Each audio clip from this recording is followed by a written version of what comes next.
author Melinda Ferguson burst onto the scene with her memoir Smacked, the harrowing, devastating story of her journey through addiction to heroin and out the other end. Often hard to read, but life-changing. The book would be followed by other best-selling books and talks, and even Melinda Ferguson becoming one of today's hot new publishers. Now also teaching writing. So Melinda's an old friend of mine, and I had so much to talk to her about that exciting journey. So join us. So welcome, Melinda. Thanks, Rod. Really excited to have you here. I mean, I don't know, people don't know that I've known you a very long time. A very long time. And back then, I don't want to say how old we are. No. But back then, I think you were at drama school or something when I Yeah. first met you. And I guess your path was you were heading off towards performance or whatever. Yeah. But over the years, you've turned out to be one of South Africa's most extraordinary artists as a writer. Thank you. So, I mean, I know you've written a number of books, and Yeah. still stuck in my head so strongly is, I think, Smacked was your first Yes. book. That was about 8 years ago. It was actually 8 or 11 9. years ago. You- I so know. I'm even It's like older 3 than years I just thought. got lost. It was in 2005, yeah. That is quite a while ago. Because, I mean, I can remember it a little bit like I read it yesterday. There's Yeah. certain things. I mean, I went back and found some quotes that I wanted to bounce, that I knew had always stuck with me, that I wanted to also mention to you. But, you know, for me, so Smacked was your story of your addiction to heroin. And for me, obviously, reading that, because I knew you personally, it was quite a shocking and devastating book. Yeah. Which is, you know, the sign of a good writer. Yeah. It is. But I know that many people experience that effect on it. And I think one of the things that was striking and is so characteristic of all your work is kind of your brutal honesty. And it reminded me of, firstly, two quotes that I found from that book that I think really sum it up in you. You said there that I know nothing but that to die is not that easy, and to live is not easy either. Yeah. And you know, you wrote that about that, but it applies to everything that. And I think that's a very deep insight. So I want to ask you, firstly, why did you write Smacked? Was it a way of processing your own journey, or did you want to tell us something? You know, when I got clean, I was very hopeless. I mean, I think a lot of people think that when you get clean, like life just starts getting better. Mm-hmm. It took a long time for me to just feel like I actually could breathe again. I mean, I was very depressed in my first year. I couldn't even read. I mean, my brain had been so shot. I was also a crack addict, you know, don't forget the crack. Right. So the crack, I think, had really shattered my mind, and I'd been traumatized and all these things that happened that I'd kind of put myself into. So I had written always to try and almost stay alive, because I'd been very depressed in those last few years of using. And when I was about a year clean, I wrote my first article for a magazine. I'd never written really before. And that piece of writing kind of in a sense saved my life, because 4 years later a publisher found that magazine in a dentist room. Oh. And called me and said, I would like you to try and write a book about this. The old-fashioned "you have been discovered" Yes, story. it was a complete That's amazing. synchronicitous. That's why I always tell people, just don't ignore signs. Signs are there, and just follow whatever door opens, just follow it, because something is going to happen later. So anyway, long story short, I think I was so shocked when she asked me to write a book. All my fear, all that negative inner voice went, oh my God, who cares about me? No one will want to read this shit. Right. It's so hectic. It's so terrible. How am I going to write about my mother, my sister, my family? But it was such a message of hope, because I was pretty shattered still. It was like 4 years. My life wasn't really looking too good. And I just thought, okay, let me write a book. I didn't think of it as a cathartic thing. I needed some money, actually. And I hoped... Since when do writers make money? Yeah, I know. That was the irony, is that I hoped somehow I would have more money than I would at the end of it than when I started. And actually I did. Okay. I mean, it has turned out to be not a 50 Shades of Grey. Sure, well, we can do without more than we can do without more that. But it's, I mean, over the years it's sold. It still sells pretty well. I get royalty checks every 6 months, amazing. and it sells well as an ebook. Something I think that you said in there that I think is quite important. So it's 4 years had passed by the time, 4 years of being clean. So how did you stay clean? Because I think a very important insight that you've given me that I've heard someone else say in a different context was that, it's not this magic, okay, yay, now I'm clean and life is beautiful and full of rainbows. So it's very challenging facing the harsh reality that presumably you were busy avoiding when you weren't clean. Of course. So what was keeping you clean? I was going to NA meetings, Narcotics Anonymous, and also, I had lost my 2 little boys temporarily from my mother-in-law had taken them away, and I think once I got clean and I saw the destruction that I'd caused and the pain and all the stuff, I knew that if I stayed clean, there was a chance that I'd be able to be with my boys. So my boys were very inspirational, but they were also the source of my pain. It wasn't just like, oh, mommy. My baby didn't recognize me when I saw him again after 7 months of not being with him. My 2.5-year-old was, he was just getting on with it, but there was a lot of stuff to make up. And I don't know, I just thought I have to give life a chance. I mean, if I wasn't going to kill myself and jump off Ponty, which was my plan. You and everyone else. I literally thought, you're either going to die or you're going to live. And when I decided to get clean, I decided to live. And I knew it was going to be hard. And I just accepted the hardness of it. And I think that's what made it easier. By making that decision to say, okay, you've put yourself into a position where you're going to have to make up a lot of stuff and you're going to have to fix up a lot of things. It then became easier to take on those challenges and to say, today's not great, but I'm sure tomorrow will be better. Right. And that kind of like blind faith. Mixed with good honesty, though. I mean, it is. You have to be honest with yourself. You have to be honest, because once you're honest, then you've got something to work with. If it's just all denial and lies, you've got nothing to work with. You just carry on lying and it becomes harder and harder. Which is part of even what addiction is, because I think people, the way they get into such a spiral is by denying they're addicted for quite a while. It's everything. I think everything about addiction, you need to be in denial in order to keep your addiction going. Because if you had to actually be honest and see what you were doing and what your life was looking like, then you'd have to stop. Exactly, so especially since you had kids, and presumably the amount you have to lie to yourself to not appreciate what's happening to your children. How old were they when you got them back? Well, Dan was about 1 year and a month. And Jamie had just turned 3. Okay, so they were still little. Yeah, they were luckily still little. And now they're boys. They're like 18 and 20. and my son is head boy. Okay, he's finishing matric this year. But he's head boy. And my other son, James, that's Daniel. And James is second year varsity. And they've turned out to be, like, if ever, I mean, I cannot believe the gift of my sons, because they don't smoke, they don't drink, they're not interested. The whole idea that they, which tortured me a lot, that I was going to have, I mean, if I'd carried on using, the boys would have been using when they were 12. They would have. That's what would But happen. So have they learned from your experience? I mean, completely. Openly? Do they talk about it? Have you spoken to them about it? I started telling them from the age of, like, when I saw them again, I told them why I hadn't seen them. I told them I'd been on a homeless farm, the whole homeless farm in Smacked. I told them that I'd given them, I'd been an addict and I'd loved drugs more than anything in the world. And when I've got clean, I managed to do it because I loved them more. And that was the dialogue. And so it almost like Hansel and Gretel or Snow White and the Seven Dwarfs, my story was smacked to them. I told them everything as, in a childlike context. So I didn't freak them out totally. But I also used to do, and I think this really helped, I used to point out people that were addicts to them and say, that guy's standing at the robot, he's got no clothes, he's got no money, because he's using.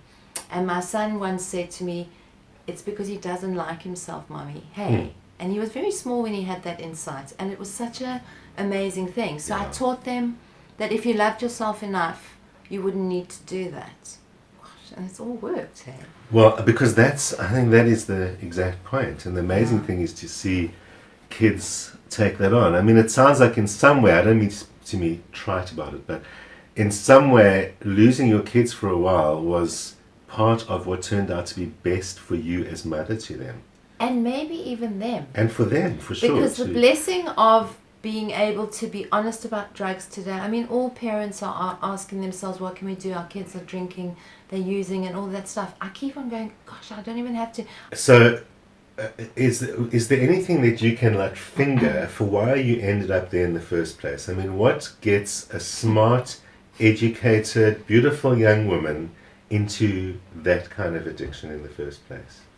You know, I've asked myself this a lot. And when I read Smacked in like 17 years later, when I've been clean and sober for that long, I'm like, what was going on in your head? What was wrong with you? But I know what it was. I was born an addict. I wanted more. From the time I can remember, I felt like I needed more of everything. Love. When I started drinking at 9, I wanted more of that. And the factor with me was that I was a curious person. And I think curiosity and addiction often are hand in hand. So in many ways, I felt quite hip and cool and curious when I took heroin for the first time. I didn't feel scared like most people would. I was like, gee whiz, I've done this. It's a dark thing. I want to go. I want to see this thing. I was always drawn to exploring things. And so I unfortunately went and met up with one of the worst drugs to get addicted to because you can't get off it. Yeah, you said in Smack, don't flirt with heroin, it will marry you. And it literally marries you and keeps you hostage. Yeah. I mean, it's an incredibly hard drug to withdraw from. And so that pain. And also, I think I was someone who didn't like feeling emotional pain. It's been something I've only realized later. Is that emotional pain was very hard for me to deal with. Using made me feel I could handle things. Heroin deadens everything. Crack then would wake me up. Then I would use heroin, crack, heroin, and it would play with this kind of bipolar part of me, which supposedly I am. I was born an addict. I believe in a genetic thing. My family's got a lot of addiction. My mum was an alcoholic. It was very easy. It was being done at home. My mum was drinking. She was getting drunk. I decided to get high. And that was just the circle. There's also a deeper thing that you touched on in there as well, and that is that you wanted more of. I've always felt that we live in a world where our spirituality is so diminished and covered over by concrete, by capitalism, materialism, all the isms that have made us forget. They're all fine. They're not the evil thing. But it's we've forgotten the human thing, and we have no outlets for it. So people, I think, become...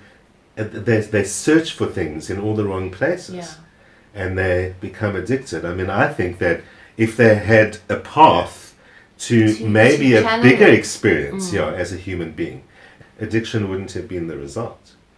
Well, I mean, I love the Jung quote of addiction is a spiritual thirst. That's his definition of addiction. Well, addiction is a spiritual thirst. I would definitely go with that. And I do think that I was longing. I was longing for some meaning. You mentioned that you used Narcotics Anonymous, a 12-step program. It puts you where you have to admit, you're powerless over your addiction. Then it talks about having to accept that a higher power can help you. But so to put something above you and to make the addict not so self-obsessed and so caught in their own will, kind of seems to help people to be able to surrender. Yeah. That self-will thing, which is often so rife in addiction. Self-will, just dominates all the time. So when one's kind of going, okay, there's something else, I need to actually surrender that. That was probably the key points, the key turning point for me, was when I felt like I wasn't that alone. Because addicts are always alone. We're alone, and the more we do that's like socially unacceptable, the more isolated. It's a disease of hiding, isolation.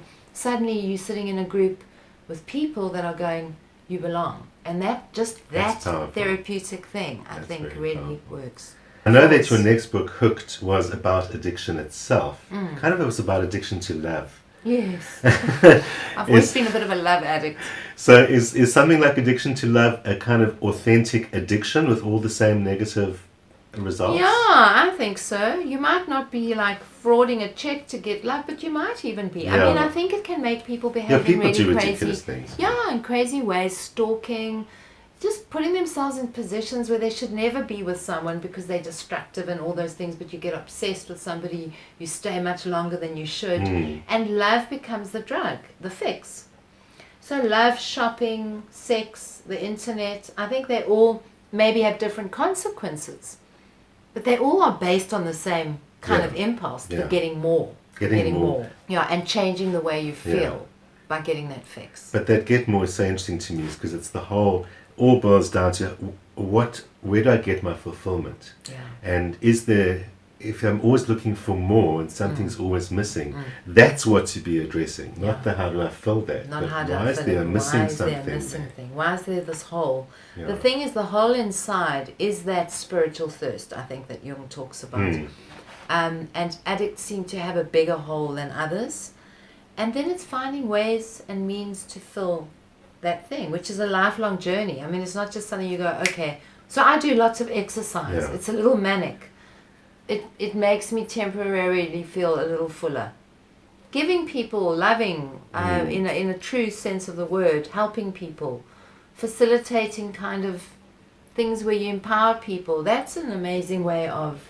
Well, I think something that filling it also I found in your books is that you do talk, you constantly come back to that, the importance of the group, the importance of the tribe, you've used that word, those kind of things that firstly the people that are similar to you to know that, and then also the people that you can share with and help and all of that. So it does seem to me that it's also important, obviously, because what feeds addiction and its negative consequences is that isolation and the running away. And the ego and the me and the selfishness and the whole I need, it's me. Love that. I know you've also written some other books as well that are not about that. I mean, you wrote a book about Oscar Pistorius. Jeez, that's a dark soul. I mean, wow, from that was a dark soul. What was that, the attraction to that subject? I mean, no, I have to be quite honest. The mother of the daughter who had been the ex-girlfriend, Trish Taylor, she came to me with a story. And I was just a newly sort of fledgling publisher. And of course, a publisher is always looking for a bestseller. And I completely did it for a materialistic. Well, so you referred to MF Books, Melinda Ferguson Books, had been launched by then. Yes. So it is your responsibility for your company to succeed. So there's no shame in you do it for and it's really hard reasons. to find bestsellers. It's hard to. So there was this opportunity, and I was like, okay, I'm going for it. Yeah. Now I think I still would have done it, but I didn't realize how dark it would be. It would be a subject that was kind of exploiting someone's pain.